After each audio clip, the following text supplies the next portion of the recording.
Welcome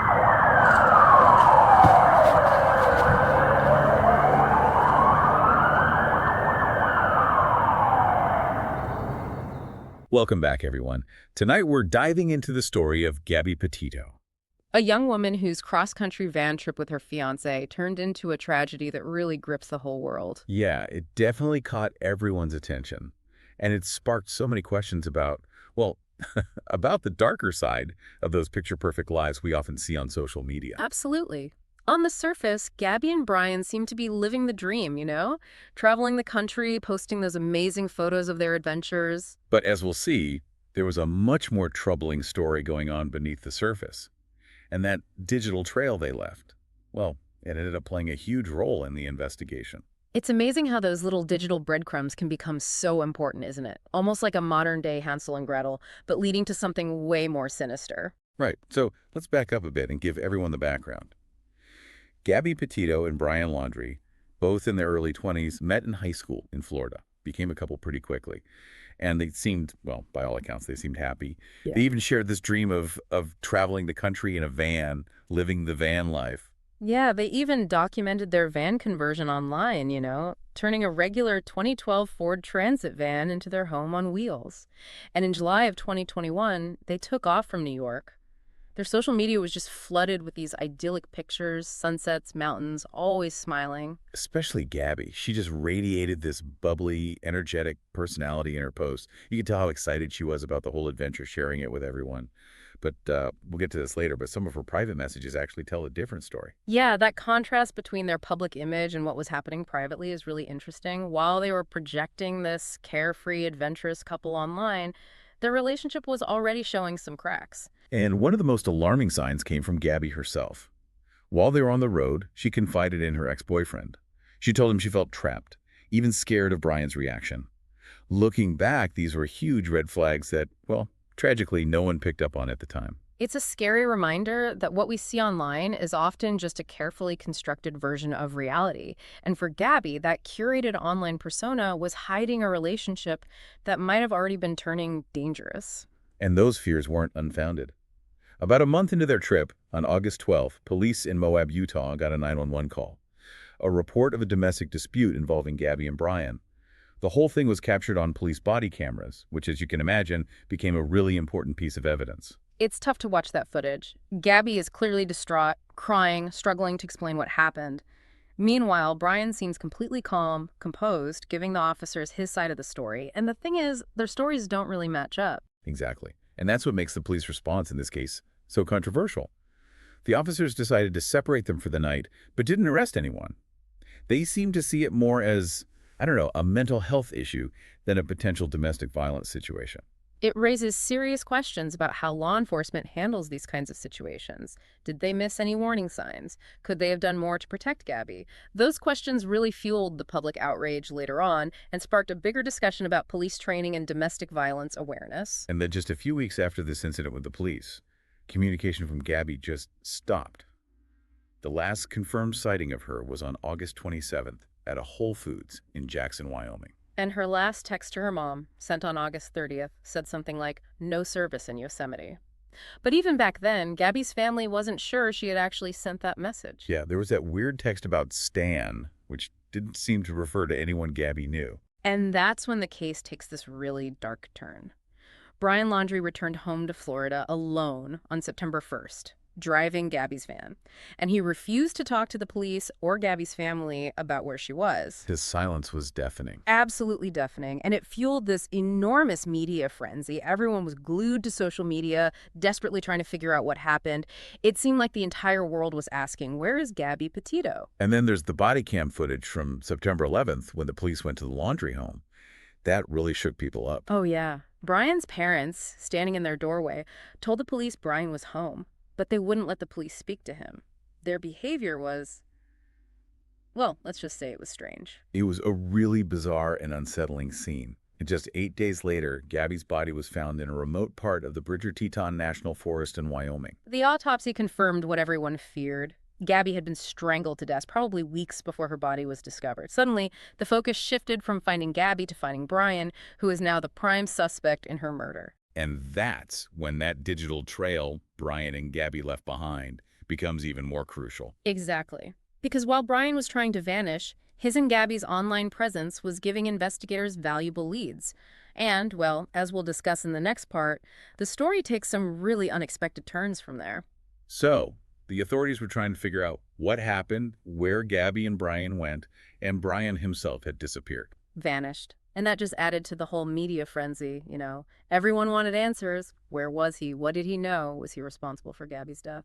His parents reported him missing on September 17th. Said he went for a hike in a nature reserve and never came back. But the timeline they gave the police, it just didn't add up. It made people wonder if they were involved somehow. And remember, this is all happening as social media is exploding with theories and speculation. People were obsessed, poring over every single post Gabby and Brian made, every photo, every caption, looking for clues. Yeah, it was like a real-life internet mystery.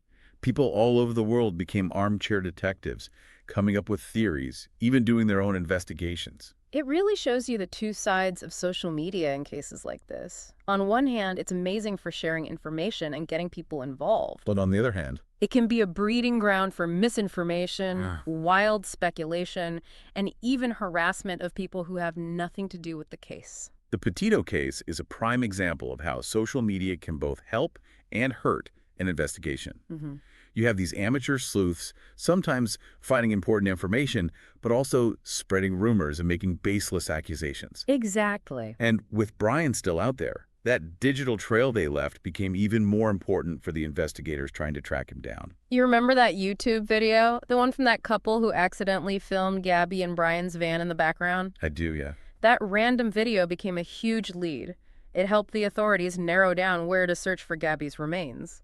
It's crazy to think that such a small, accidental detail could be so important in a case like this. It shows the power of, I don't know, collective observation, how we're all potential witnesses now because of our phones and social media. But like you said before, there's that downside to all this digital documentation. It's not just the misinformation, it's the privacy issue too. Is it ethical to use someone's online activity in an investigation? Where's the line?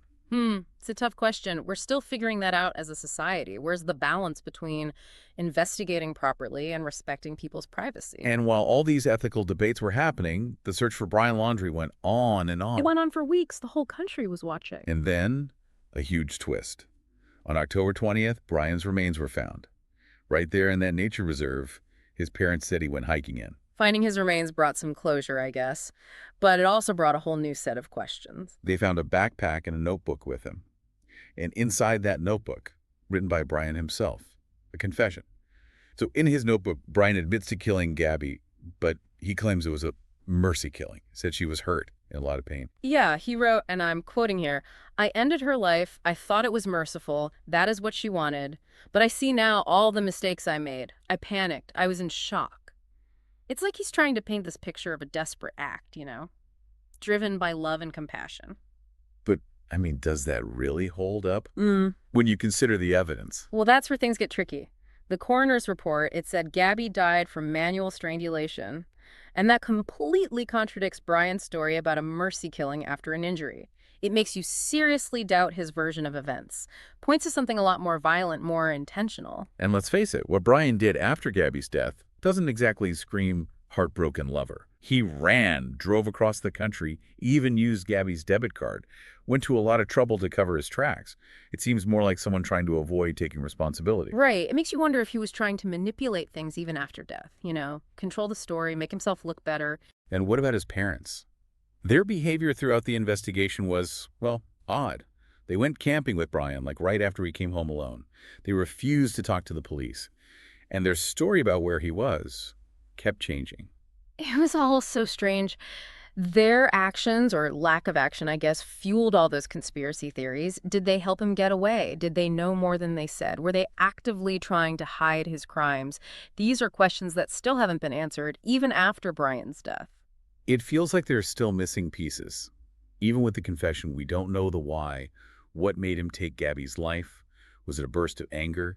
Had resentment been building for a long time?